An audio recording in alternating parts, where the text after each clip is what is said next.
আসসালামু আলাইকুম ওয়া রাহমাতুল্লাহি ওয়া বারাকাতুহু নাহমাদুহু ওয়া নুসাল্লি আলা রাসূলিল কারীম আম্মা বা'দ ফাআউযু বিল্লাহি মিনাশ শাইতানির রাজীম বিসমিল্লাহির রহমানির রহিম ওয়া মা আরসালনাকা ইল্লা রাহমাতাল লিল আলামিন সাদাকাল্লাহুল আযীম আল্লাহুম্মা সাল্লি আলা মুহাম্মাদিন ওয়া আলা আলি মুহাম্মাদ কামা সাল্লাইতা আলা ইব্রাহিম ওয়া আলা আলি ইব্রাহিম ইন্নাকা হামিদুম মাজিদ আল্লাহুম্মা বারিক আলা মুহাম্মাদিন ওয়া আলা আলি মুহাম্মাদ কামা বারাকতা আলা ইব্রাহিম ওয়া আলা আলি ইব্রাহিম ইন্নাকা হামিদুম মাজিদ। প্রিয় দেশবাসী এবং বিশ্বের মুসলিম উম্মাহকে আমার পক্ষ থেকে জানাই আন্তরিক শুভেচ্ছা ও মুবারকবাদ।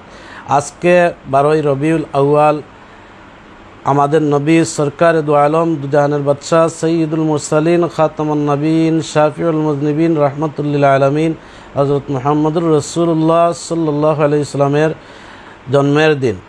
আমরা অত্যন্ত এই দিনটিকে গুরুত্বপূর্ণভাবে যেন পালন করতে পারি, সমগ্র বিশ্বের মুসলিম যেন মুসলমানরা যেন আল্লাহর পিয়ারা হাবিব মুহাম্মদুর রাসূলুল্লাহ সাল্লাল্লাহু আলাইহি ওয়াসাল্লামের জন্মদিনকে পালন করতে পারি। যার যার অবস্থান থেকে আল্লাহ যেন সেই তৌফিক দান করেন। প্রিয় নবী হযরত মুহাম্মদুর রাসূলুল্লাহ সাল্লাল্লাহু আলাইহি ওয়াসাল্লাম আগমন করেছিলেন সমগ্র মানব জাতির কল্যাণের জন্য। তিনি শান্তি ও কল্যাণের বাণী নিয়ে এসেছিলেন আমাদের মাঝে। মহানবী হযরত মুহাম্মদ সাল্লাল্লাহু আলাইহি ওয়াসাল্লামের জন্ম ও মৃত্যুর পূর্ণ স্মৃতিময় 570 খ্রিস্টাব্দের এই দিনে অর্থাৎ 12ই রবিউল আউয়াল তিনি আরবের মক্কা নগরীতে জন্মগ্রহণ করেন। 63 বছর বয়সে এই দিনেই তিনি ইন্তেকাল করেন। তাই এই দিনটি অত্যন্ত পবিত্র, মহিমান্বিত ও অনন্য। যুগে যুগে মানুষকে সঠিকভাবে পরিচালিত করার জন্য মহান আল্লাহ সুবহানাহু ওয়া তাআলা অসংখ্য নবী রাসূল পাঠিয়েছিলেন। আমাদের প্রিয় নবী হযরত মুহাম্মদ সাল্লাল্লাহু আলাইহি ওয়াসাল্লাম তাদের মধ্যে শেষ ও শ্রেষ্ঠ নবী ছিলেন। সমগ্র মানব জাতির কল্যাণে উৎসর্গকৃত ছিল বর্ণাঢ্য কর্মময় জীবন। রাসূল পাক সাল্লাল্লাহু আলাইহি ওয়াসাল্লাম ছিলেন ন্যায়নিষ্ঠ, সৎ ও সত্যবাদী এক মহাপুরুষ। মানুষের মুক্তি ও কল্যাণ কামনা করেছেন তিনি এবং সে লক্ষ্যে ব্যয় করেছেন জীবনের সবটুকু সময়। নবুয়ত প্রাপ্তির আগে তার সততা ও সত্যবাদিতা স্বীকৃতি পায় আল আমিন উপাধিতে। ডাকা হতো তাকে সে সময় আল আমিন উপাধিতে। যে সময় রাসূলের আবির্ভাব হয় তখন আরব ছিল কুসংস্কারের অন্ধকারে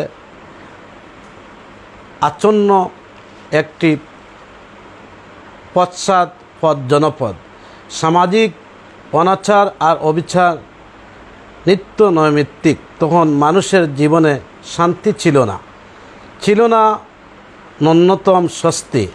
দাস প্রথা আর গোত্রের বিবাদ ছিল আরব জাতির অগ্রগতির প্রধান অন্তরায়। সেই অন্ধকার থেকে আলো নিয়ে এসেছিলেন আমাদের নবী হযরত মুহাম্মদ সাল্লাল্লাহু আলাইহি ওয়াসাল্লাম। আর ছিল নিষ্ঠুরতা ও বর্বরতা, ছিল না শিক্ষার আলো, অন্যায় অবিচার সব দিক থেকে। সেই সময় আমার নবী সেই সময় ঘোর অন্ধকার থেকে মানব জাতিকে কল্যাণের আলোতে আনেন আমাদের নবী হযরত মুহাম্মদ সাল্লাল্লাহু আলাইহি ওয়াসাল্লাম।